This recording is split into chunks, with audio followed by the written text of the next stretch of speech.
진중우 교수님, 네, 오늘 너무 진중하지 않게 좀 가도 되겠죠? 아, 이름 개그하지 마세요. 어제 혹시 배종찬 소장을 닮아가는 이제 보면서 생각한 게, 네. 아, 내가 그 와이프 백 하나를 못 사줘갖고 와이프가 이렇게 그게 많이 좀 생각이 났나 봐요. 뭐 차라리 이렇게 간다든지. 입장에서는 배종찬 닮아가는 아, 이 기분 나쁜데 이거. 배종찬 네네네. 얘기 그만하세요. 네, 그래서 좀 더 이렇게 그러면 오늘 설 또 특집으로 저희가 썰전 아닌 설전 특집 토크를 가보도록 하겠습니다. 오늘 아주 특별한 분이 또 나와 주셨습니다. 저희 방송 아마 처음 나오신 분도 계시고요, 두 번째 나오신 분도 계신 것 같습니다. 처음 나오시는 우리 이재명 법률신문 부사장님, 어서 오십시오. 예, 안녕하세요. 네. 안녕하십니까. 안녕하세요. 예. 네. 네. 어떻게 이름에 대해서 좀 사과하시겠습니까? 이름에 대해서 예. 그렇게까지 해야 되는 건가요? 저희가 예. 진중권 이재명 이랬다가 욕 바가지로 먹었습니다. 예. 예, 어떻게 그냥 넘어가시겠습니까? 이게 뭐 워낙 많이 들었던 얘기인데 네. 사과할 건 아니지만 하여튼 뭐 제가 다른 이재명도 있다는 것을 뭐 네. 보여주는 것으로 대체하겠습니다. 예. 사과는 거부하신 걸로 보면 네, 판단하겠습니다. CBS에서 확인 문자가 왔어요. 네. 이게 어떻게 된 일이냐. 그래서 내가 아직 답장을 안 했습니다. 네. 저도 외관장을 띄우고 그들 더 궁금해하라고. 네, 진중우 교수님 어서 오십시오. 네, 반갑습니다. 그리고 확인이 또 가는군요, 그런 게. 이게 어떻게 새벽에 밤늦게 막. 저희가 그 올렸거든요, 공지 올렸거든요. 그러셨군요. 네, 그래서- 이재명 진중권. 네. 아, 여기는 빨간 이재명입니다. 네. 네. 빨간 예, 그러니까 용산 대통령실에서 이제 부대변인 하셨던 거죠. 맞습니다. 네. 예. 지금은 이제 법률신문에서 부사장님 하고 계십니다. 예, 요건 이제 언론사에 있습니다. 예. 네, 대통령실 부대변인한 그걸로 좀 갔다고 봐야 되겠죠? 전혀 사실이 아닙니다. 그렇습니까? 어떻게 간 거예요, 근데 법률신문 부사장은? 법률신문 대표가 네. 제 전 직장인 동아일보 선배십니다. 아, 동아일보 때 같이 있었고요. 그래서 네네.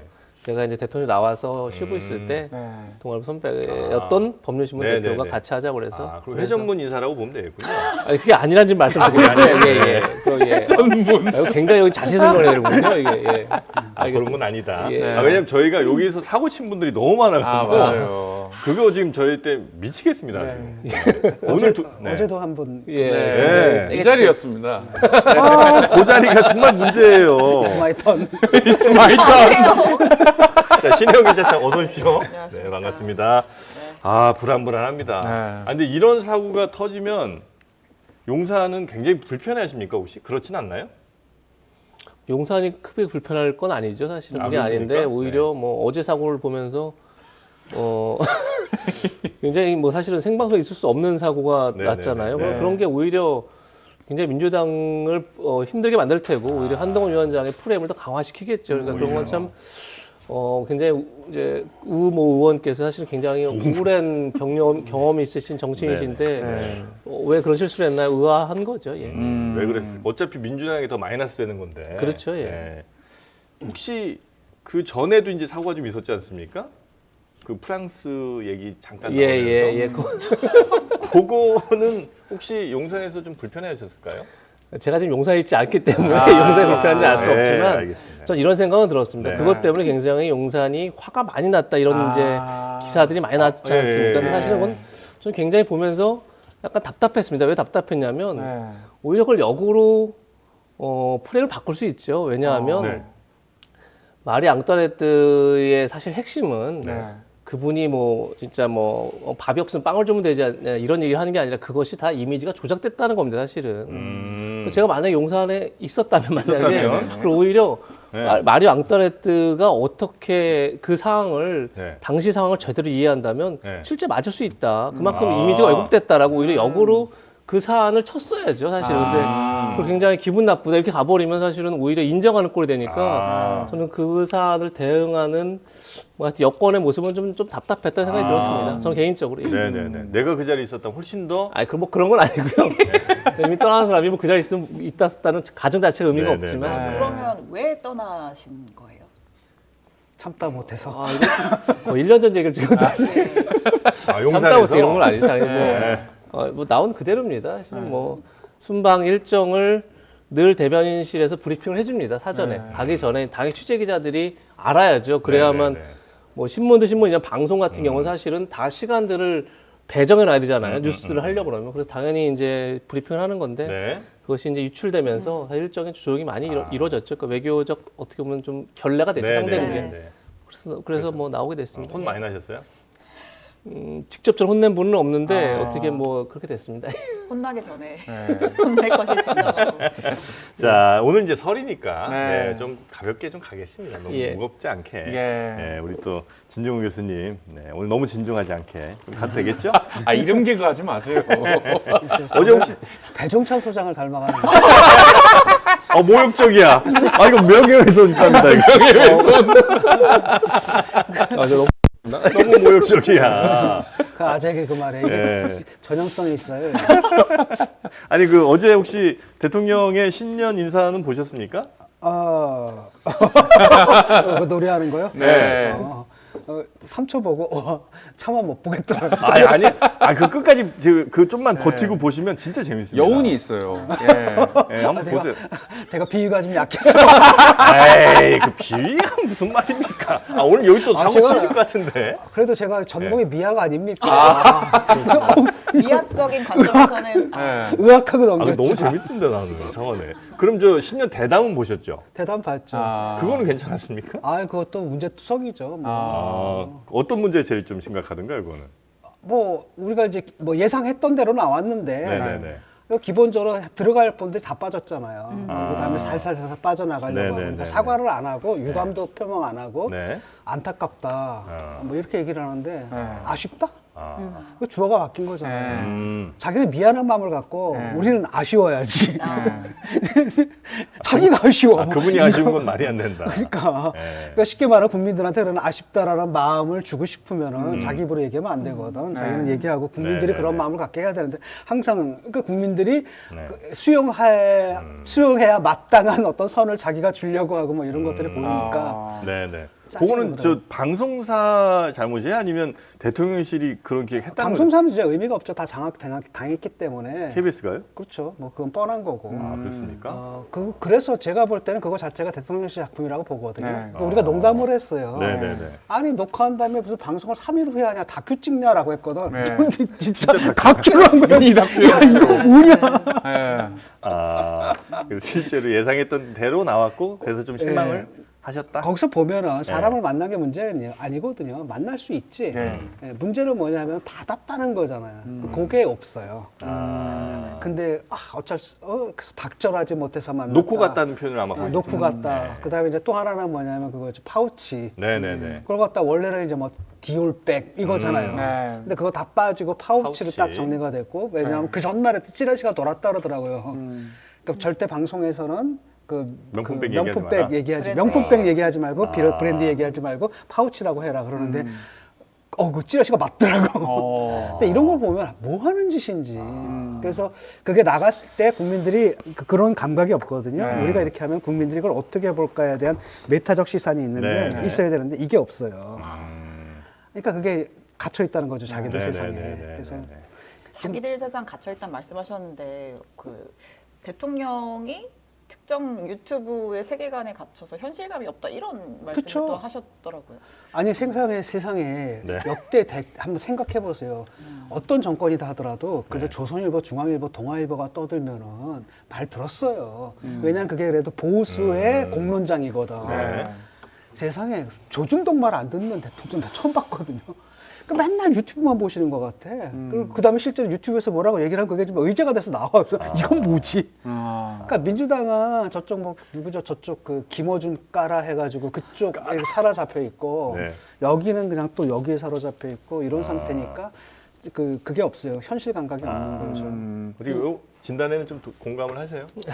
계속 고개를 끄덕이셨어요. 조중동 말고 법률신문을 좀 봤으면 어떨까 이런 생각 할까요? 법률신문 정치적 중립을 엄격하게 지키는 의미이기 때문에.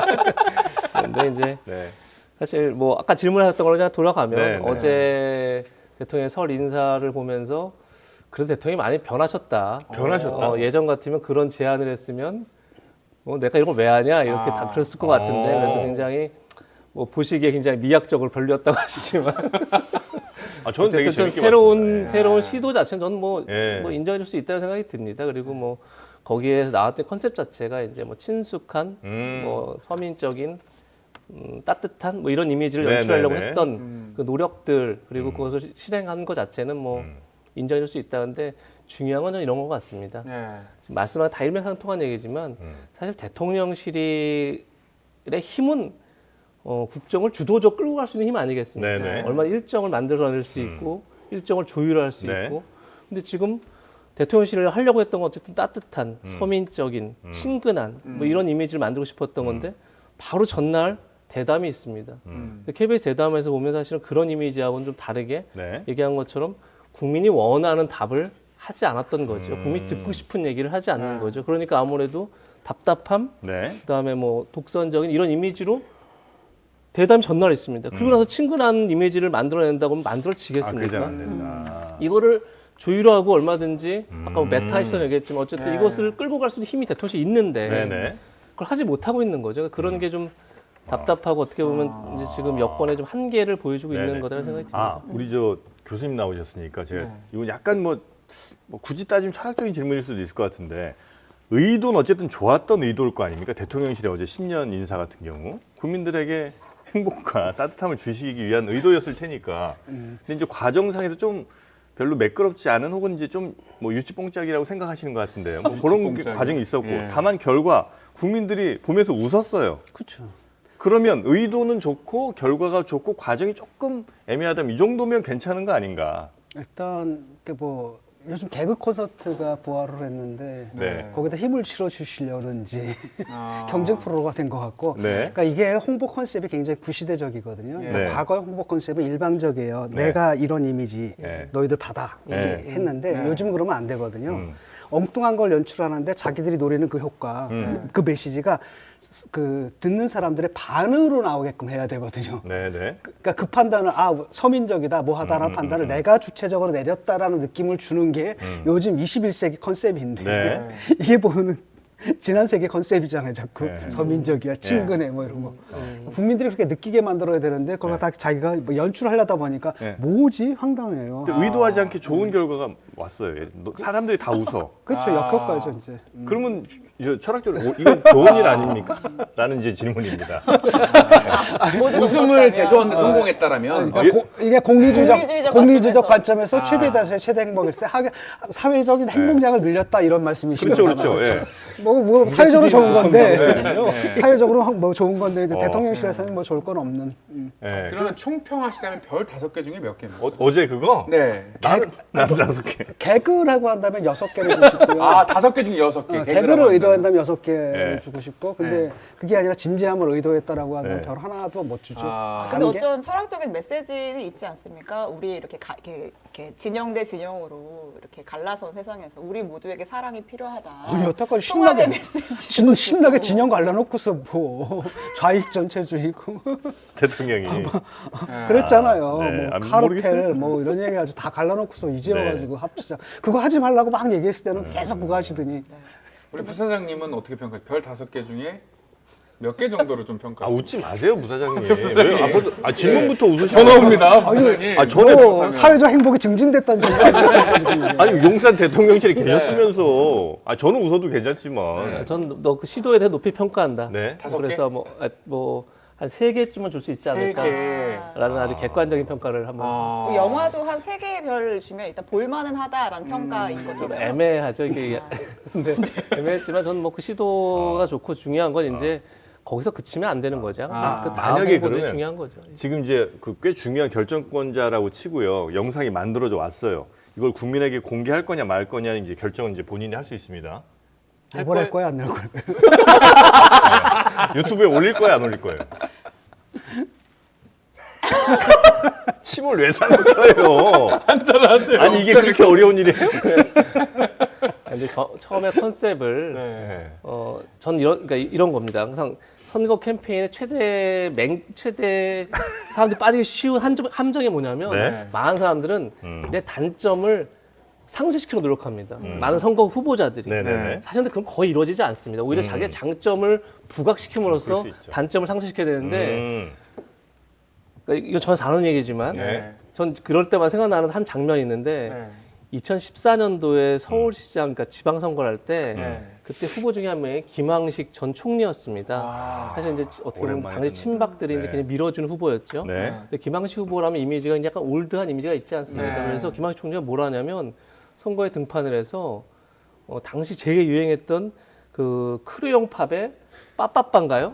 그거를 하면서 점프를 합니다, 막. 점핑. 아. 그러니까 그건 이제 본인이 나름대로는 이미지를 좀 더 젊고 그렇게 만들려고 했지만 그걸 보는 그랬구나. 많은 사람들이 너무 안타까워했습니다. 아. 오히려 이미지가 그 내연기관 춤 그거?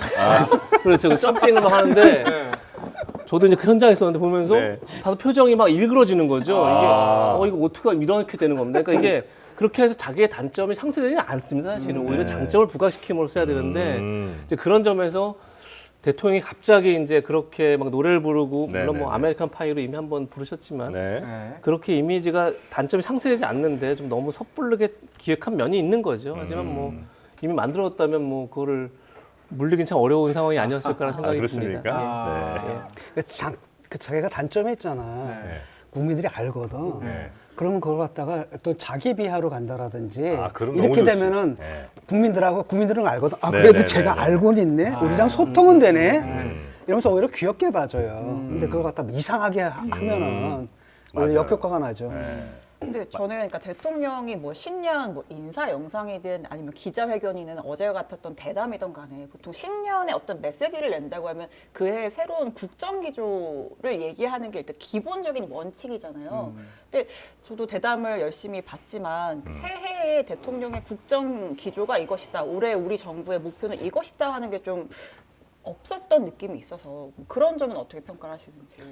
두 가지가 있어야 되는데 네. 일단은 뭐 3대 개혁 얘기가 어떻게 할 것이냐 예. 그런 게 가장 중요한 부분이잖아요. 네. 그 얘기가 없는 거고 예. 그럼 그게 왜 안 됐느냐? 두 번째가 이제 소통 문제잖아요. 음.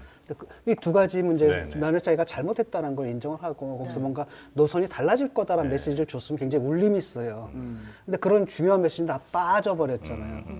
그리고 뭐 그냥 보니까 그 대한 뉴스 같더라고요. 아. 이렇게 홍보. 네네. 대한 뉴스. 네. 네. 그다음 지지율 떨어진 거에 대해서는 나만 떨어진 거 아닌데 기시다도 아. 떨어졌어요. 바이든도 바이든도 떨어졌어요. 떨어졌어요. 이런 식이니까 이건 뭐냐. 아, 좀 너무 한심하셨구나. 네. 차라리 진짜 저도 이제 보면서 생각한 게, 네. 아, 내가 그 와이프 백 하나를 못 사줘갖고 와이프가 이렇게 그게 많이 좀 생각이 났나 봐요. 뭐 차라리 이렇게 간다든지. 그러면 이제 보신 입장에서는 배종찬 닮아가지고 아, 이 기분 나쁜데 이거. 배종찬 네네네. 얘기 그만하세요. 네, 그래서 좀 더 이렇게 세련되게 이렇게 좀 재밌게라도 좀 하셨으면 훨씬 더 국민 보시기 좋지 않았을까 하는 생각이 좀 들긴 하던데. 전반적으로 네. 뭐냐면 메타 시선이 없거든요. 네. 그러니까 네. 국민들이 볼 때 네. 여기 있으면 국민들이 어떻게 보느냐 이거를 해야 되는데 네. 자기 세계 안에 갇혀져 있어요. 네. 그래서 우리가 이렇게 하면 국민들이 우리가 하는 그 메시지를 그대로 남김없이 흡수할 것이다라는 착각에 빠져 있는 거죠. 아, 현실 그러니까 감각이 좀 너무 떨어졌다. 이걸 예컨대 이런 걸 딱 들고 왔다라고 하면 국민들 입장에서 딱 보면 이건 아니다. 이거여야 되는데 그럼 애초에 그렇게 만들지도 않았고 이번에 네. 대담도 그렇게 안 했을 거라는 거죠. 그러니까 대담을 하려면 어떻게 해야 되냐면 기자 질문을 받아야 돼요. 그러니까 가장 중요한 문제는 뭐냐면 정답이 나와 있잖아. 국민들이 원하는 게. 적어도 김건희 여사 건에 대해서. 네. 첫 번째가 뭐냐. 사과해라. 두 번째 특별감찰관, 그다음에 제2부속실 설치하라. 네. 이 답을 갖고 나오면은 돼요. 그러니까 답을 안 갖고 나온 거야. 그런 가운데서 어떻게 빠져나가려다 보니까 선이 있잖아요. 보게 되면 요 선을 넘으면은 우리가 지는 거야. 그런데 또 뭐지 사과를 또 안 할 수는 또 없잖아. 그러니까 아슬아슬하게 줄타기 한다는 이런 느낌을 네. 주면서 잔머리 걸린다는 인상을 주는 거죠. 그게 좀 잘못된 어휘 거예요. 선택에 굉장히 고심의 흔적이 좀 느껴지더라고요. 그러니까 이게 선이 있잖아, 딱. 그러니까 뭐라고 생각하냐면 사과하면 지는 거다고 생각하는 거야. 근데 그게 잘못된 거거든요. 아니거든요. 사과하면 끝날 문제입니다. 최대한 사과 안 하는 선에서 길어야, 이걸 그쵸. 하고 싶었군요. 그러니까 네. 이 사람들이 이 참모진들이 네네. 다 자기 세계에 갇혀져 있고 근데 굉장히 잘못된 생각을 하는 거예요. 아니 근데 대통령은 설령 그럴 수 있다 치더라도 한두 명이 아니잖아요. 그 안에 있는 많은 사람들이 있잖아요. 그런 놈들만 다 모은 거고. 아, 희한하게? 다 모은 거고. 제가 딱 보면은 야 대한민국에서 이렇게 모으기도 힘들 텐데.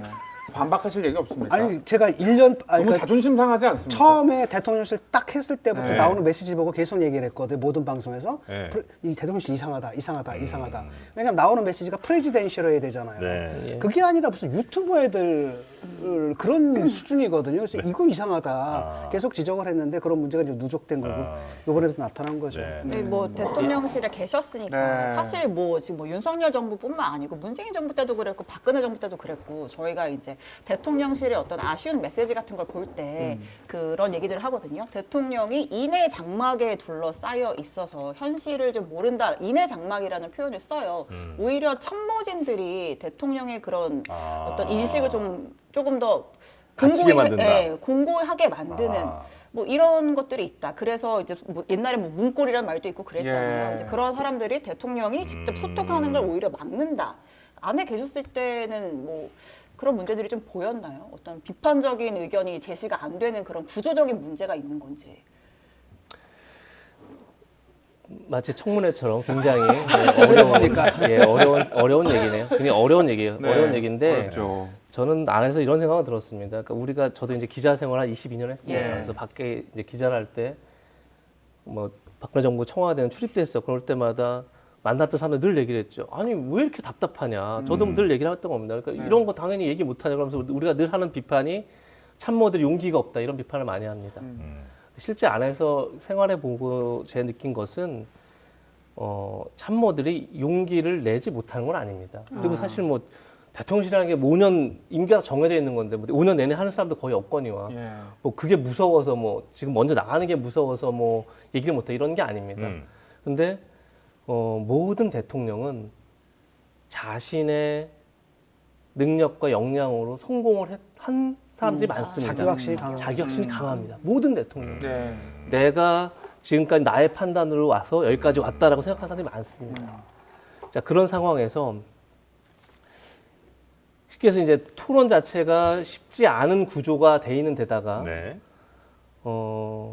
그러다 보니까 저는 오히려 좀 다른 얘기 그 안에서 뭘 많이 느꼈냐면 대통령제 한계입니다. 그러니까 대통령은 사람입니다. 사람은 여기 모인 모든 사람 우리가 다 장점이 있으면 단점이 있습니다. 네네네. 강점 있으면 약점이 있고요. 그리고 당연히 사람이기 때문에 어쩔 수 없는 건데 누구나 다 마찬가지인데 대통령제에서 대통령은 사람이 아니라 그 자체가 제도고 시스템입니다. 네. 그 자체가. 그러니까 그 사람의 약점과 단점이 고스란히 그 정부의 약점과 단점이 돼버립니다. 네. 이게 윤석열 정부만의 문제가 아닙니다, 사실은. 대통령이 지금 말씀하신 것처럼 뭐 아무래도 이렇게 왜 더 많이 소통을 못하느냐, 왜 더 많이 얘기를 듣지 않느냐, 그리고 대통령 다음 메시지, 뭐 인정할 부분도 있습니다. 그런데 이제 그 대통령을 사실 우리가 뽑은 거고 그분의 단점과 약점이 고스란히 국정에 나타나는 거죠. 그러니까 그런 한계들을 많이 봤는데 말씀하신 것처럼 뭐 전 지금도 참모들이 열심히 조언하고 있다고 생각합니다. 아, 그래요? 그래요? 돌 이런 분들만 계시는 게 아니기 때문에 열심히 조언하고 있는데 그 와중에 이제 여러 가지 이제 뭐 그럼 대통령이 안 듣는 거예요? 아니 그러니까 이게 뭐 너무 따지지 마세요. 네. 사실 우리가 참모 얘기를 하는 거나 예. 차마 대통령 얘기를 못 하니까 네. 그래도 참모진한테 돌려가지고 얘기를 해주는 거거든요. 어떻게 대통령 뽑았는데 우리가 갈아칠 수도 없고 뭐 민주당처럼 뭐 탄핵을 할 거야. 그럴 수 없으니까 우리가 기껏 할 수 있는 얘가 사실 참모 얘기를 하는 거예요. 예, 맞습니다. 그리고 그 실제로 엑스포 같은 경우에도 네. 우리가 모든 게 이게 불가능하다는 걸 알고 있었잖아요. 근데 아니 뭐 한 달도 안 돼가지고 분위기가 다 될 것처럼 이렇게 바뀌었단 말이죠. 내가 좀 황당해가지고 이게 어떻게 된 일인가. 네네. 아니, 그러니까 너무나 확신에 가득 차서 얘기하니까 될 수도 있나 보다고 생각을 했는데 나중에 닦아보니까 막 황당하잖아요. 네. 그만큼 현실 보고가 굉장히 잘못된 방식으로 그러니까 유포리 낙관주의적인 그러니까 여기서 이제 현실에서 유리됐다라는 거잖아요. 근데 아니 이거를 그러니까 그 현실에서 유리된 게 이제 옆에 그 수많은 사람들이 계속 대통령님 너무 잘하고 계십니다. 이제 이런 식으로 하다가 유리가 된 건지 아니면 대통령 두 개 자체가 다 할 거예요.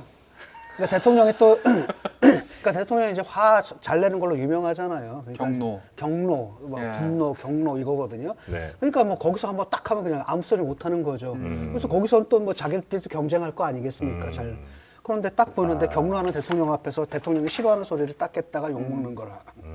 그러면 이제 당연히 같은 얘기를 올려도 네네네네. 마사지가 될 테고 이렇게 되다 보면 이제 점점 자기들만 세상에 갇히는 거죠.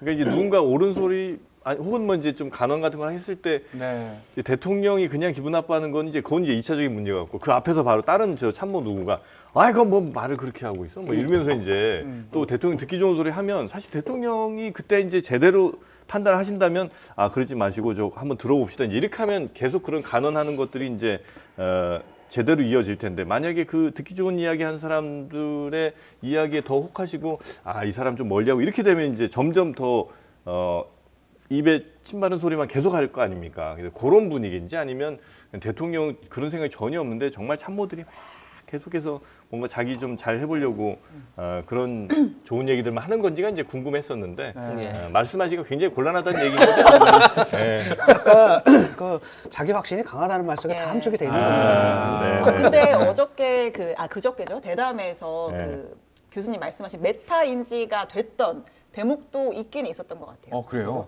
그 왜 이제 윤한 갈등 2라운드가 예상되는데 어떤가요? 라고 하면서 그 용산 출신 출마자들 후광이 있습니까? 그러니까 이제 후광이 작용하겠어요? 하고 너털 웃음을 좀 지으시면서 그러니까 어쨌든 지금 현 정부에 대한 비판적인 여론이 있는 것도 좀 알고 계신 것 같고 네. 그 뒤에 그 말씀을 하셨잖아요. 지금 뭐 언론도 그렇고 한동훈 위원장이 용산과 각을 세워야만 잘 된다고들 하는데 맞아요. 네, 그 말씀 그러니까 그거는 메타인지가 된 부분 그렇죠. 이제 아닌가요? 그런 게 매력 포인트거든요. 아 알고 있네.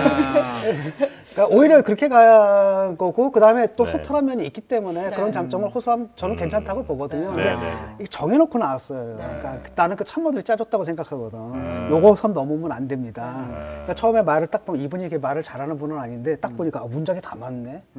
중간에 안 끊기네. 나중에 한 3분의 2 지나니까 그때부터 조금 버벅거리기 시작하는데 아 연습 많이 하셨네. 그게 느껴지거든요. 근데 그런 게 아니라 정말로 아까 그런처럼 네. 그런 거 당 국민들의 우려를 내가 알고 있다는 거를 네. 그런 데서 슬쩍슬쩍 나오는 거거든요. 네. 그렇게 내비칠 때 국민들이 판단할 때 그래도 안 해. 그러면 좀 파가 좀 풀어져요. 예. 근데 그게 좀 거기 좀 많이 있었으면 좋을 텐데. 네. 보지 근데 마시고. 거기까지는 국민들이 알았는데 네. 진짜 그 후광 말고 어떤 그 용산의 어떤 입김은 없나라는 생각은 국민들이 또 가지고 있잖아요. 지금 뭐 용산 출신 출마자들이 너무 많이 나오고 있고 특히 또 양지로 간다, 영남으로 간다, 강남으로 간다 얘기가 나오니까 네. 과연 저 후광이 없고 공정하게 간다는 말을 믿을 수 있을 것인가? 그거는 이긴 것 같아요, 한동훈. 왜냐하면 요번에 그 소리를 못 참는다라는 게 이번 한동훈을 진짜 내치려고 한 거 아니에요. 그러다 결국 못 내쳤거든요. 네. 그러니까 의원들이 호응을 안 하는 겁니다. 그 전까지만 해도 나경원 딱 때 막 연판장 47명이 막 하고 네. 안 움직이거든요. 딱 보니까 아 이거 안 먹힌 거예요. 그래서 사실 내치려고 했다 못 내친 거 아니겠습니까? 그래서 이제 주도권이 좀 넘어온 것 같아요, 한동훈 쪽으로. 그래서 그 말인 겁니다. 이게 맥히겠냐? 네. 요번에 해봤는데 잘 안 되대. 어. 그다음에 이제 끝나고 나면 총선 끝나고 나면 다음 공천 윤 대통령이 주는 거 아니거든요. 그런. 아니 근데 만약에 한동훈을 내치면 뭐 그 다음에 누굴 비대위원장으로 또 세워? 그러니까 플랜 B도 없는 거잖아요.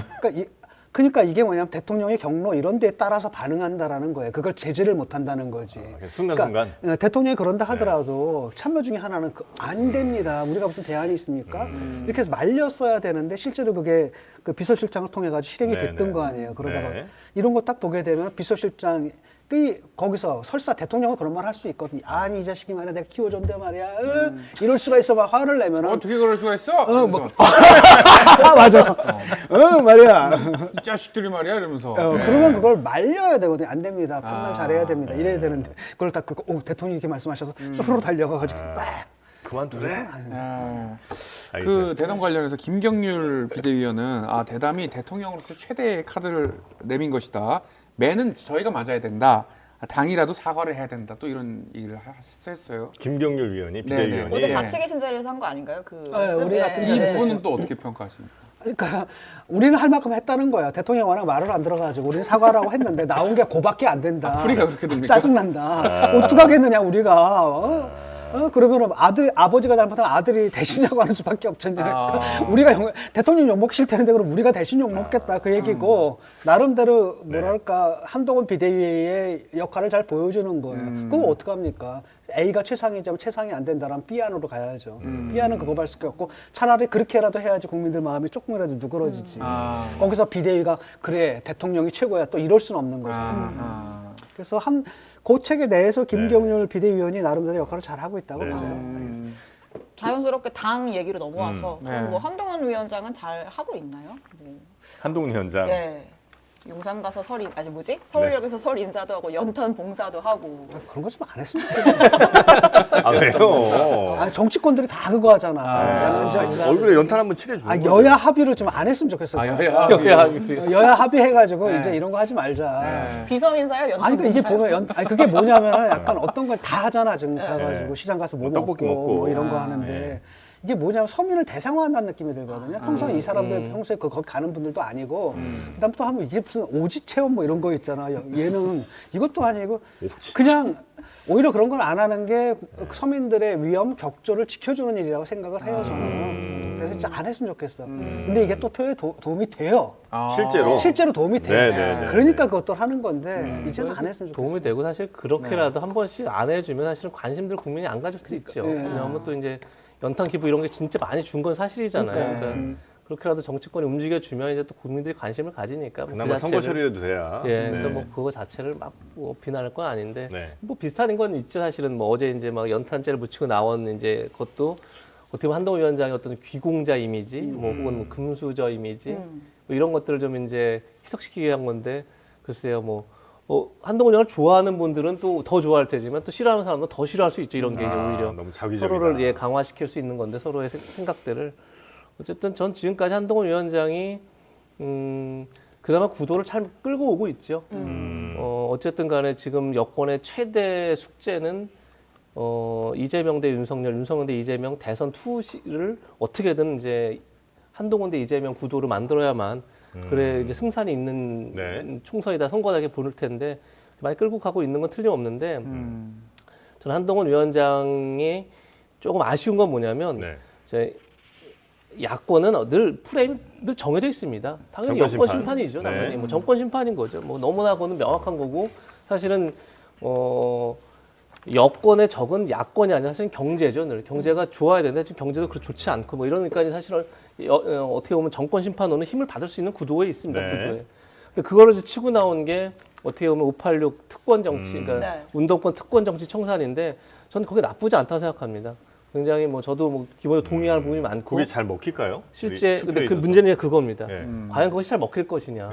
사실은 여권은 그 플러스에서 심판을 넘어서서 뭔가를 자기네들 비전이 나와야 되는데 그게 부족해 보이는 거고 부족한 가운데 어떻게 보면 좀 섣부르게 뭐 이번에도 뭐 지금 계속 목련꽃에 대한 집착이 있지 않습니까? 집착. 목련꽃 필 때가 되면 뭐 김포가 서울되기도 하고 뭐 하여튼 세상이 달라질 것 같기도 하고 그렇게 하지만 실제 그건 한동훈 위원장의 말에 충돌되는 거죠. 스스로가 자기의 말을 충돌시키는 거죠. 왜냐하면 본인은 자기의 말은 실행된다.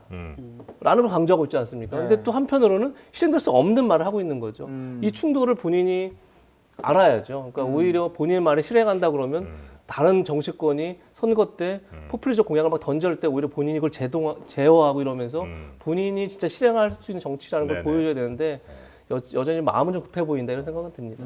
일단 야당은 어쨌든 뭐 정권 심판 말씀하신 것처럼 그 총선은 이제 그런 프레임과 그런 구도로 가고 싶어 할 거고 그렇게 오고 있는데 이제 한동훈 비대위원장이 586 심판 혹은 뭐 민주당 이재명 대표 심판 이런 식으로 이제 끌고 가려고 하는 거잖아요. 그거는 잘 잡은 겁니까? 아니면 조금 총선에서 뭐 효과 있기는 어려운 프레임 전환입니까? 저는 뭐 그거는 반드시 있어야 된다고 보거든요. 왜냐하면은 국민들이 거기에 대한 반감도 엄청나게 심해요. 그러니까 한편으로는 지금 대통령이 엄청나게 못하거든요. 뭐 지지율 보니까 20%대로 떨어진 것도까지 나온단 말이죠. 그런 상황 속에서 야당 지지율을 딱 보세요. 걔들도 박스권에 갇혀 있거든요. 그것이 의미하면 여기에 대한 반감이 있는데 그 반감의 실체 중에 상당 부분이 바로 그거라는 거죠. 조국 사태 이후로 이제 분명해졌던 특히 적폐청산, 조국 사태라고 하면서 그들이 갖고 있었던 위성 같은 것들이 등장하고 부각이 됐고 그것이 또 친명 체제가 되면서 그 부정성이 훨씬 더 극단적인 형태로 강화가 되고 네네네. 있는 여기에 대한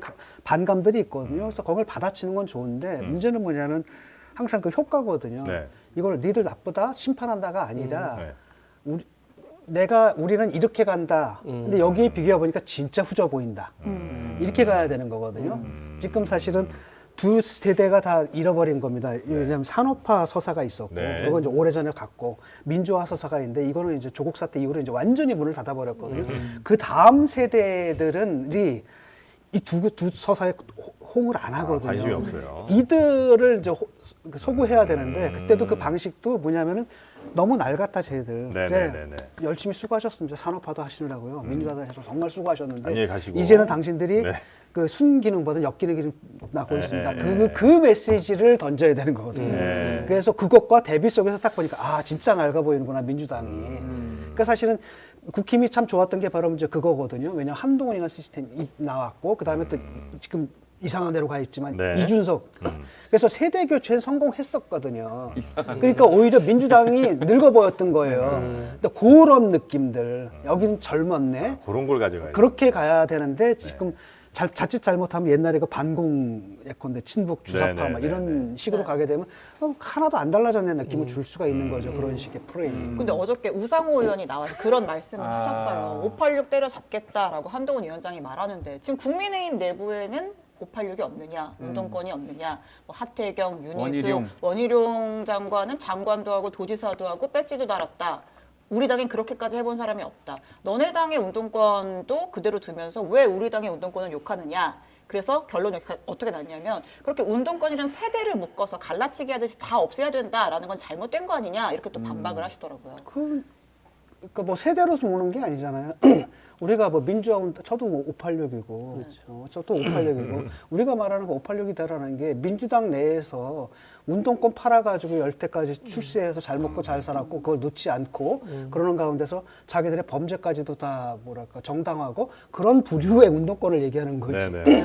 그러니까 그들이야말로 실제로 뭡니까 586 운동권들을 모욕을 하고 있는 거거든요. 왜냐면 우리로 하여금 도대체 우리가 했던 게 뭔가를 갖다 회의하게끔 만들었거든요. 우리가 대학 때 그렇게 수많은 학생들 우리 친구들 다 죽어가고 고문받고 막 이렇게 해가지고 애써서 했는데 그런 명예는 다 더럽혀지고 그들로 대표되는데 그들은 앉아가지고 뭐 이제 표창장 위조나 하고 말이죠. 사모펀드나 하고 뭐 하고 돈봉투 돌리고 뭐 이런 짓이나 하고 있으면은 우리까지 욕 다 먹는 거잖아요.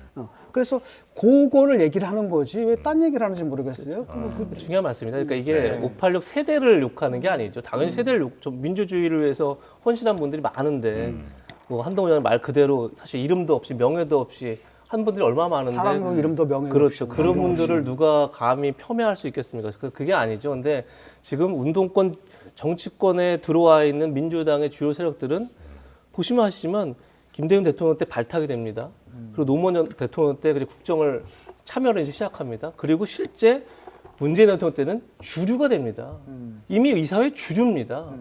근데 그분들의 문제 해결 능력을 우리가 봤습니다. 늘 이념에 사로잡혀서 해결 능력이 상실해져 있습니다. 그걸 첫 번째 지적하는 거고요. 두 번째는 더 이상 그분들은 비주류가 아닙니다.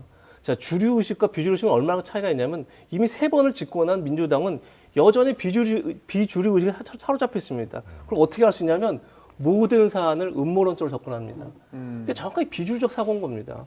주류는 내가 이 사회에 대해서 어떻게 기여를 하고 어떻게 끌고 갈 걸 좀 고민하는 사람들이기 때문에 음모론에 설 자리가 없죠.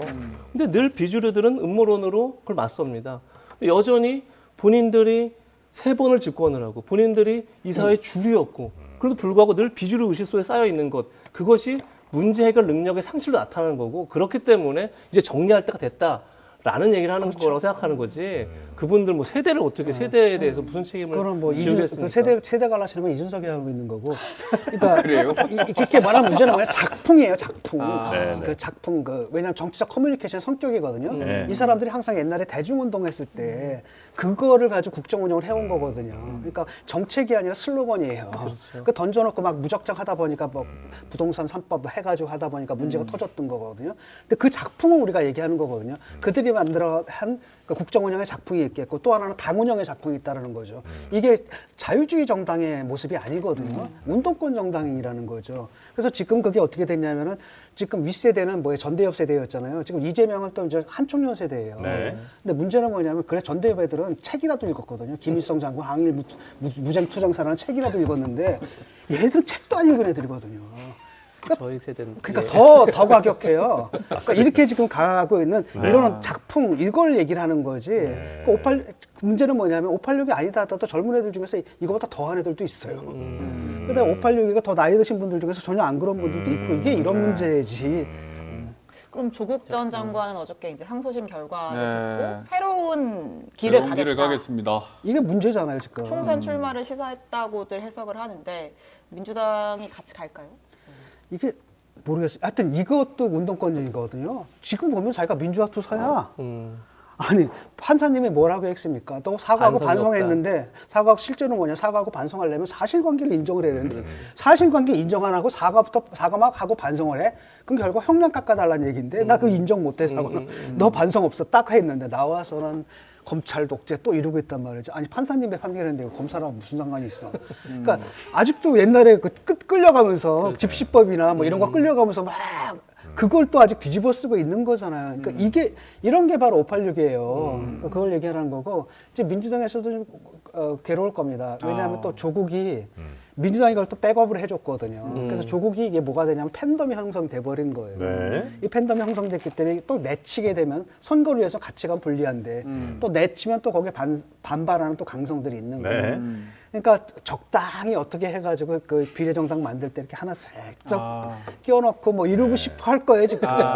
그다음 그걸 조국도 알고 있는 근데 거고. 조국 전 장관이 슬쩍 껴지겠어요? 네, 다 보이는데. 아, 들어오면 뻔히 보이는데. 아니 그러니까 여기 쓱쓱쓱쓱 하는데 민주당 끄면 안 되는 거고. 네. 그러니까 저쪽에 해가지고 이렇게 딱 넣을 때 묻어서 이렇게 위성 정당 안에 위성 정당 안에 대충 집어넣거나. 조국 전 당선이 장관 될까요? 당선권에 집어넣으면 주나요? 되죠. 비례니까요. 비례는 비례니까 비례 당선권에 개개인에 대한 아니 한 20석은 되지 않겠어요? 20석이요? 아, 지난번에 열몇 석 그랬죠. 17인가 17 있으니까 17까지는 안 되고 한 15은 될 거 15. 아니에요. 예. 그럼 한 10번 15번. 안으로 준다. 예. 그러면 근데 그냥, 조국 네, 말씀하세요. 아니 조국 전 장관이 만약에 진짜 네. 민주당과 합류를 한다 그러면 그거야말로 한동훈 터지지. 위원장의 프레임이 완전히 먹힐 수 있는 구조가 만들어지는 거죠. 그러니까 오히려 저는 뭐 그렇게 되면 국민의 입장에서는 오히려 굉장히 유리하다. 유리하게 그러니까 프레임 자체를 힘이 얻는 거죠. 아까 말씀드린 것처럼 사실 이 프레임 힘을 좀 얻는 건 이제 그 다음이 뭔가의 문제인데 조국 장관 합류하면 사실은 이건 그야말로 다시 2022년 대선으로 가는 거죠. 그 대선은 국면이 사실 그런 국면이었기 때문에 과연 민주당에서 그렇게 하면 안 될 것 같은데 지금 양당 다 마찬가지입니다. 그러니까 지금 국민의힘의 가장 큰 문제도 뭐 모든 대통령들이 빠지기 쉬운 함정이 어차피 대통령은 이제 다음에 뭐 선거에 나가는 게 아니기 때문에 자기 임기 중 그리고 퇴임 이후에 자기를 바쳐줄 사람들이 더 중요한 거죠. 대통령 입장에서는 항상. 그러니까 총선에서 이제 중간 임기 중 총선에서 자기 사람을 많이 늘려다 보니까 늘 사달이 났던 거죠. 예전에도 다 마찬가지로. 근데 반대로 여당은 사실은 야당은 늘 연대를 합니다. 그러니까 그래서 정권에 반대하는 모든 세력을 다 모아서 하려고 하는 게 야당의 속성인데 이재명의 민주당은 거꾸로인 거죠. 지금도 뭐 친문하고도 그러니까 내부에 있는 사람을 밀어낼 정도로 이재명 대표도 지금 생각하는 거는 승리보다는 자기 사람들을 어떻게 구축할 것이냐, 자기 세력을 어떻게 만들 것이냐가 더 중요한 거죠. 그게 사실은 그러니까 국민의힘의 가장 큰 이제 어떻게 보면 선거의 힘이 되는 거죠, 사실은. 네. 양쪽이 그 근데 싸움을 하고 실제로 있는 지금 거죠. 이제 민주당 내에서도 친문이냐 친명이냐에 따라서 이제 약간 희비가 엇갈리는 그런 상황이 좀 오고 있는 것 같고 점점 더 갈등이 표면화되고 있는 것 같은 느낌을 좀 받는데. 많이 싸워요. 우리가 그 이면을 예. 좀 봐야 되는데 예. 문제는 뭐냐면 지금 민주당이 어떻게 보면 그 이재명한테 완전히 사당화돼 있다라고 볼 수가 있잖아요. 또 다른 이면에서는 그 반대편에서는 이재명 체제가 굉장히 취약해요. 그러니까 호남에서 이재명을 지지하는데 그게 김대중 선생 지지하는 거 그 정도랑 완전 수준 차이가 나는 겁니다. 그 다음에 또 누구죠? 그 노무현 대통령 지지하는 거 네네네. 이것보다도 떨어져요. 그다음에 문재인 대통령 지지한 것보다 훨씬 떨어지거든. 지금 뭐냐 호남에서 또 대안이 없기 때문에 그냥 마지못해서 지지하는 상태거든요.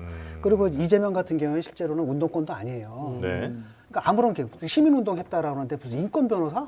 근데 인권 변호한 기록이 없어요. 이게 다 허구거든요. 그러니까 거기서 그냥 한 네. 어떤 입지전적인 인물이지. 네. 그 동물적인 생존 본능을 갖고 살아온 그 인물이 좀 와서 당을 좀 장악해버렸거든요. 네. 이러니까 뭐라고 생각하냐. 민주당에 남아있던 사람들은 쟤는 비주류예요, 어차피. 그러니까 여전히, 여전히 비주류라고 생각해요? 그러니까 친문들은 뭐라고 하냐. 우리가 당의 적자야. 그러니까 어차피 너 이번까지지 참아줄게. 그런데 다음 전당대회 때는 어떻게 돼? 우리가 없고 헤게모니를 우리가 가져오겠다.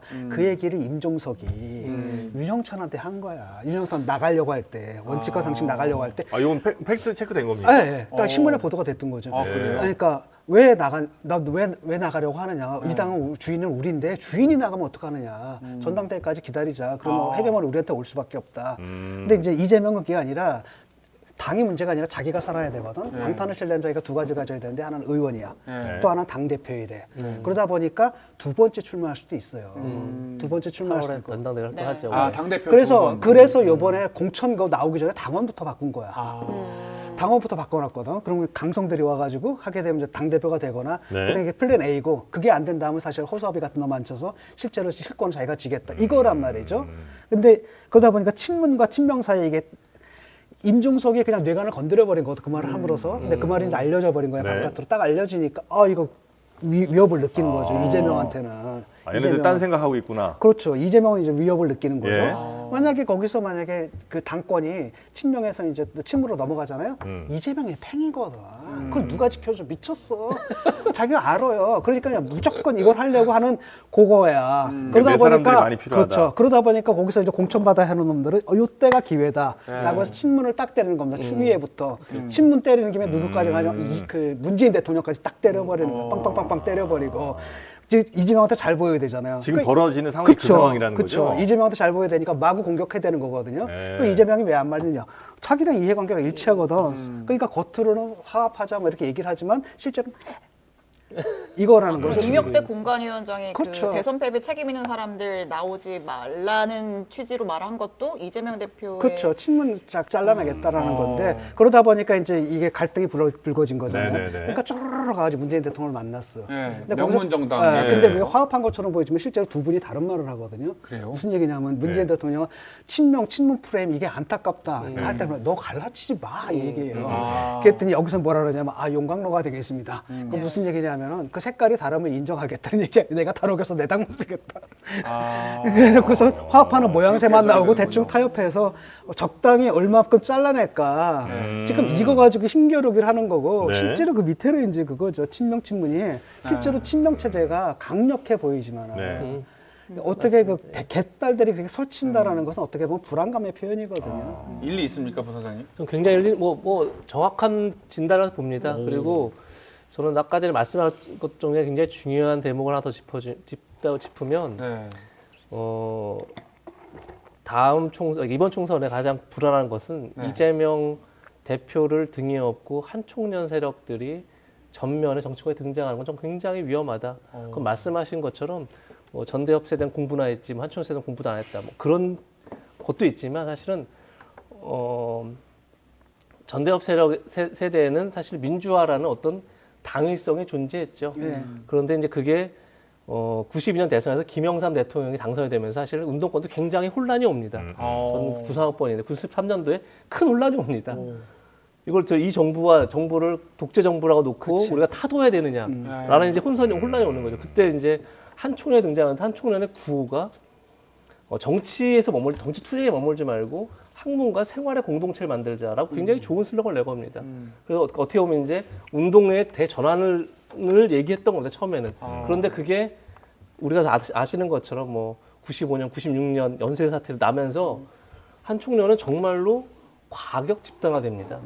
저희가 그때 상황을 누구보다 너무 잘 알기 때문에. 네. 그래서 실제 운동권들이 한총련을 탈퇴하게 이릅니다.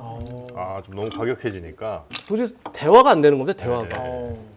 그때 일부 운동권의, 그러니까 한총련의 핵심 세력들은 제 기억에는 톨게이트 점거를 하자 이런 얘기를 합니다. 톨게이트. 그걸 왜 하는 거지? 이유도 없습니다, 그냥. 그러니까 그렇게 해서 국가에 대해서 저항해야 된다, 강하게 이런 식의 이제 그야말로 전복 세력이 돼가는 겁니다, 국가 전복 세력. 저는 오히려 한총을 가면서 이제 운동권이 정말로 이제 그 명을 다한 거죠. 네, 근데 네, 그 네. 세력들이 지금 그것을 등에 업고 그것을 자신의 운동권들을 이제 훈장을 이제 생각한다고 우리가 흔히 비판하듯이 한총원 때 그 일들을 등에 업고 전면에 등장한다. 저는 굉장히 그것은 한국 정치사에 바람직하지 않다. 그런데 그것을 지금 이재명 대표가 하려고 하고 있습니다. 왜냐하면 그 주변의 측근들이 한총원 세대가 굉장히 많이 포진해 있죠. 그래서 그 점은 좀 잘 봐야 된다. 우리 국민들이 이런 생각이 듭니다. 그러니까 성남이잖아요. 네. 그래서 이제 이른바 NL 세력들도 있는데 NL 세력이다 하더라도 공장지대에 있는 사람들은 네. 그냥 판단이 괜찮아요. 왜냐하면 자기들이 갖고 있는 이념과 상관없이 일을 해야 되잖아. 싸움을 해야 되는데 네. 굉장히 현실적인 싸움을 하는 가운데 의식 자체가 굉장히 현실적이거든. 네. 근데 성남 거기는 그게 없잖아. 그러니까 굉장히 관념적이고 그래서 통진당 그쪽이 이제 그쪽이 세력이거든요. 경기 약간 동부 쪽인가요? 경기도 무연합 네. 그쪽이잖아요. 성남이 그쪽 세력이고. 군거지죠. 네. 근데 거기가 이제 이재명이 이제 그 세력하고 손을 잡은 거예요. 그래서 그 주변에 있는 사람들이 그런 사람들이 많은 거고. 이러다 보니까 오히려 전대역 세력보다 훨씬 더 과격한 사람들이 많고. 근데 그러면 네. 임종석 전 실장이 지금 포스트 이재명 체제를 우리가 그려가야 한다라는 취지로 좀 어떻게 보면 센 발언도 하고 그래서 이번에 다시 성동에 나온다고 하고 그래서 원내로 진입을 했어요. 다음 전당대회에서 뭔가 이벤트가 있을 수도 있는데 어떻게 보면 친문 세력도 이미 국민들에게 한번 심판을 받았잖아요. 임종석 전 실장이 새로운 구심점이 될 수가 있을까요? 과연? 뭐 앞으로 사실 전망하는 건 뭐 그 현재 상황에서 전망하는 건 좀 어렵지만 기본적으로 친문 그룹 입장에서는 지금 이재명 대표의 사당화에 대해서 굉장히 불만들이 임계점에 달아 있죠.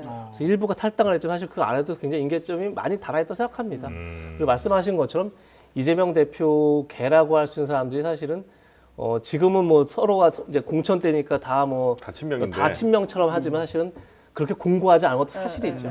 그런 점에서 임종석 실장이 구심점이 될 수 있는 가능성은 충분히 있다 이런 생각은 듭니다. 왜냐하면 국민들이 아무래도 볼 때는 그냥 개파 갈등이고 둘 다 정권 교체에 책임 있는 세력 아니냐 이렇게 볼 수 있는 거죠. 당 내에서 구심점을 할 수 있는 인물이 딱히 없잖아요. 그렇죠. 근데 임종석 정도면 괜찮거든. 그러니까 왜냐하면 눈덩이를 굴릴 때 우리가 어렸을 때 해봤죠. 네. 눈사람 만들 때 연탄재 갖다 놓고 네네. 가운데 그 가운데 힘이 있어야죠, 심, 힘. 예, 그 힘이 역할을 해줄 수 있는 인물인 거예요. 그러니까 굉장히 예민하게 반응하고 그걸 공격하는 문재인 대통령까지 끌어들였다는 건 뭐냐. 결국 문재인 네가 지금 뒷받침하고 있는 거 아니야? 이런 얘기거든요 지금. 그래서 지금 현재 민주당에서는 아주 생각보다 이재명 대표를 정말 마음속 깊이 정말 우리의 뭐 민주당 대표다 지도자다 이렇게 생각하는 사람들이 별로 없는 상황인 거군요. 그리고 이제 그걸 나는 불안하게 느끼기 때문에 빨리 진짜 내 사람들을 좀 이번 총선을 통해서 많이 좀 의원들 만들어 놔서 앞으로 다가올 여러 일들에 대해서 대비를 좀 해야 된다. 이게 이제 이재명 대표의 현재 상황이라는 말씀이신 거죠? 예. 예, 그러니까 좀 황당한 시나리오가 있는 게 이게 사람이 이제 자기가 원하는 걸 믿게 되나 봐요. 네. 그러니까 지금 뭐 사실이라서 믿는 게 아니라 믿고 싶은 걸 믿는 건데 네네네. 지금 이게 무슨 얘기하냐면 그 지금 탄핵 얘기를 하잖아요. 이재명 대표가 재판을 질질질 끌고 있는데 3년은 못 버티거든. 그 전에 그 중에 일심분 하나라도 나겠죠, 최소한. 그 전에 하나라도 만약에 집행유예만 나와도 정치 생명이 끝나요. 그러니까 이들의 꿈은 뭐냐면 조기 대선하는 거예요. 조기 대선은 어떻게 해요? 그러니까 지금 한자가지고 200석을 얻겠다라는 거지. 그 연합을 통해서 200석을 얻어가지고 탄핵을 한 다음에 조기 대선을 한다라는 건데 이게 사실 비현실적인 게 뭐 헌법재판소는 아무나 탄핵 주나. 탄핵이라는 건 정말 중대한 사유가 있어야 되는데 네네네. 그러니까 사실 가능하지도 않은 시나리오인데 어쨌든 그거를 기대하는 것 같아요. 그 다음에 조국은 그걸 이용하는 거고 사실 본인도 어떻게 보면 법학자인데 리걸 마인드가 나보다 없는 것 같아요. 걸마인드. 그러니까 요번에도 딱 그 산 다음에 뭐냐면 내가 3심 가가지고 사실관계랑 법리 적용을 다 따지게 된다. 근데 3심에서는 사실관계는 안 따지거든. 그건 1심에서 따지는 거죠. 이걸 딱 보니 법학 교수 맞아. 이게 헌법재판소에서 이거 정말 탄핵이라는 게 있을 수가 없는 거거든요. 근데 그거 얘기를 한다는 건 뭐냐면 그러니까 그 사람들한테 자기 명분을 주는 거죠. 내가 그 일을 앞장서겠다. 그러니까 나 달라. 네네. 이런 거죠 지금. 다른 진영 얘기도 한번 물어보겠습니다. 이분의 입을 통해서 여쭤보겠습니다. 안녕하십니까, 이낙연입니다. 새해 복 많이 받으시길 바랍니다. 그러면 저는 어찌하면 좋겠습니다. 이준석 제3 세력. 대표도 새해 복 많이 받으세요. 인사는 하긴 했는데 어떻게 보십니까? 네, 제3세력 요 얘기만 딱 듣고 마무리하겠습니다. 제3세력은 어떻게 지금 잘 가고 있습니까? 아니면 확실히 여기도 이제 뭐 좀 저는 걸렸습니까? 모멘텀은 잃었다고 생각해요. 잃었어요? 그러니까 제3세력들 다 봤는데 네. 뭐 이준석도 잘못 가고 있고 처음부터 그렇잖아요. 딱 보니까 처음에 반노인이잖아요. 두 번째가 반여성이고 네. 세 번째 이번에 합당 거부하는 이유가 배복주거든요. 배복주. 배복주. 근데 이분이 누구냐면 전장년 전장현. 그 대표 부인이에요. 예. 그러니까 반장애인이고 네. 이걸 딱 보면 보이잖아. 이 어떤 캠페인을 하고 있는지 갈라치기 세대 갈라치기 캠페인을 하고 있거든. 그렇다면 나는 뭐라 그러냐 이게 무슨 개혁이야 이건 개학이지 이런 느낌이 드는 거고 이쪽은 사실 뚜렷하게 제3지대에 대한 무슨 이게 있는 게 아니라 거기서 싸우다가 안 돼서 나온 사람들이란 말이죠. 네. 그나마 제3지대 진정성을 갖고 있는 건 금태섭하고 유호정, 조성주인데 이쪽 세력은 너무 약하고 그래서 딱 보니까 쭉 다 읽어봤는데 그나마 자기 비전과 계획을 갖고 나온 거 조성주밖에 없어요. 딴 사람들은 그냥 정책 이거 던지고 저거 던지고 이 정도지. 전대 우리 사회 전체를 진단하고 이런 네. 방향으로 가야 된다는 그 대안을 제시한 건 여기밖에 없는데 그 눈에 또 띄지도 않잖아요. 그러니까 합해질 것 같지도 않고 네. 이진석은 합할 생각이 없어요. 아, 그래요? 어차피 들어오려면 그냥 니들이 들어와 꿇고 들어와 이거죠. 근데 통합은 아니더라도 선거 연대는 할 수 있잖아요. 이번에 그렇죠. 그 조홍천 의원이랑 이원욱 의원이 통합 공강의 얘기를 띄웠고 오늘 또 아침에 이낙연 대표랑 이준석 대표랑 다 같이 모여서 설 인사를 예, 했어요. 예. 하고 또 오늘 이준석 대표가 제가 아까 뭐 좀 취재를 한 바로는 오늘 기자회견을 한다고 하더라고요.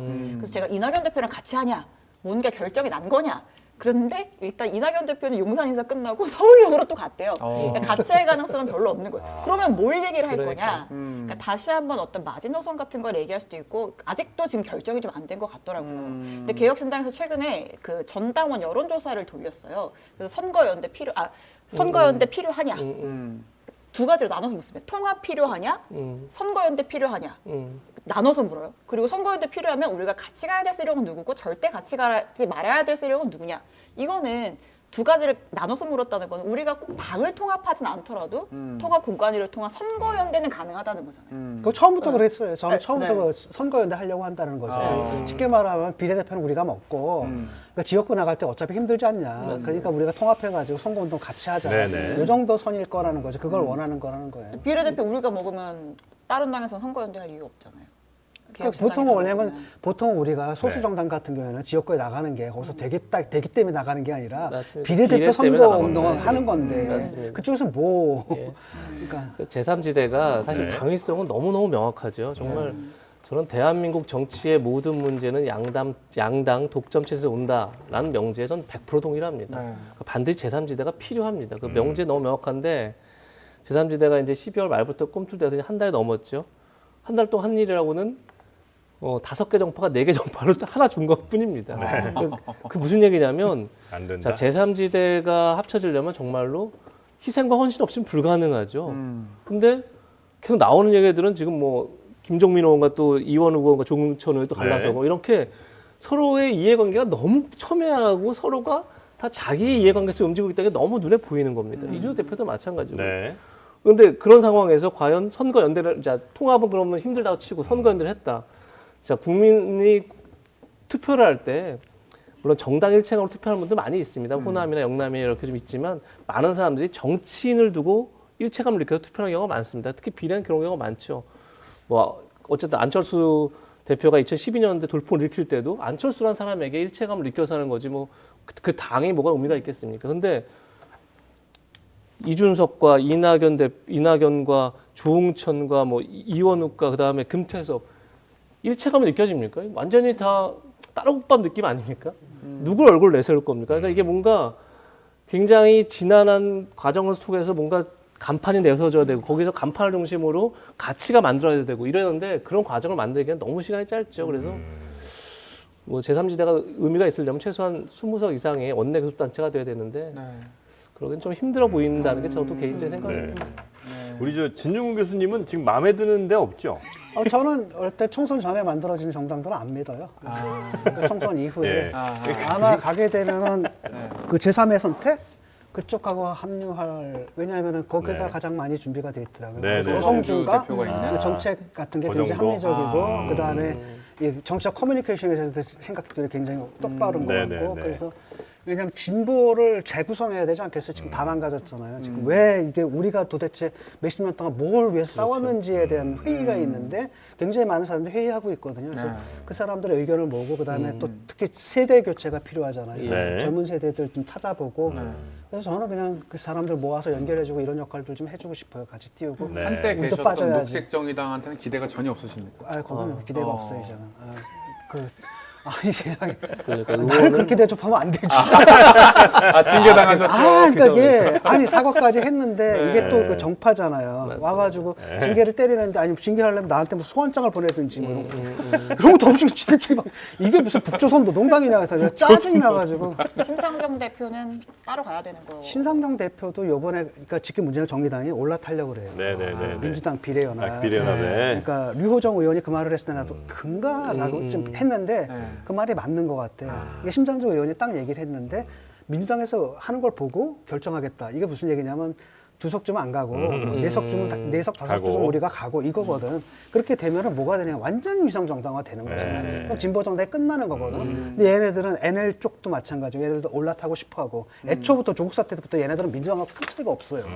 그 붙어 먹자의 전략이었고 그나마 그걸 견제했던 게 심상정인데 심상정마저도 말을 저렇게 하는 거 보니까 야 이거 올라탈 수도 있겠다. 그럼 결과적으로 뭐가 되느냐면 유효정 말이 맞았네 가지고. 그래서 이게 뭐냐 도대체. 알겠습니다. 정의당에서 의원들을 2년씩 나눠 먹겠다고 했을 때 사실은 정말 충격적인 얘기죠. 사실 그렇게 건 진짜. 그러니까 이게 정파 안배가 안 되거든. 그러니까요. 이게 그야말로 진짜 나눠 먹기를 하겠다는 거를 정의를 내서 정의당에서 했다는 자체가 정의당이 어떻게 보면 네. 진짜 끝을 보여준 게 아닌가 싶었습니다. 알겠습니다. 저 지금 이제 보시는 분들 가운데 예. 진중권 왜 자꾸 부르냐 그러시는데 딱 지금 두 번째입니다. 두 번 불렀어요. 딱 두 번 불렀어요, 여러분. 네. 왜 자꾸 부르냐니. 워낙 이제 존재감이 있으시다 보니까 아마 그렇게 좀 느끼신 것 같은데. 아니 그런 거 멘트 하지 마. 내가 인터넷 전사고 내가 이제 사이트에 들어가면은 그냥 기본적으로 따라 들어오는 게 프로 진중권이 1000이고 안티가 4000이가 안티가 4000이에요? 졸지야 그냥 이랬던 사람인데 네, 알겠습니다. 네, 자 우리 진중권 교수님. 지지도 하나 보면은 그게 애정이고 그다음에 네. 안티 팬이 진짜 팬인 게 네. 팬들은 기껏해 내 책 하고 논문 뭐 글 하나 읽고 팬을 감히 자초하거든. 안티들은 내 책을 다 사서 다 읽어. 내가 기억도 안 나는 말을 다 찾아내. 트위터 한 10년치 보죠. 사랑해 주셔서 감사합니다. 네. 자, 우리 두 분과 함께 했고요. 그리고 아까 이제 초반에 네. 약간 흥분하셔서 네. 조금 부적절한 어휘들이 이거 좀 있었다. 방통심의 이거 받아요? 저희요? 받진 않는데 네. 그래도 시청자에 대한 예의. 예. 예, 시청자분들이 저 십천사의 마음을 대변했다라고 이 생각합니다. 자리가 위협을 받아요. 이 자리가 항상 아무도 안 온줄 모르겠어요. 우리 바른말 고운말로 시청자의 마음을 대변합시다. 네. 자, 함께 해주신 두 분 대단히 감사하고요. 설 잘 보내시고 새해 복 많이 받으십시오. 고맙습니다. 예, 감사합니다. 네, 고맙습니다. 네.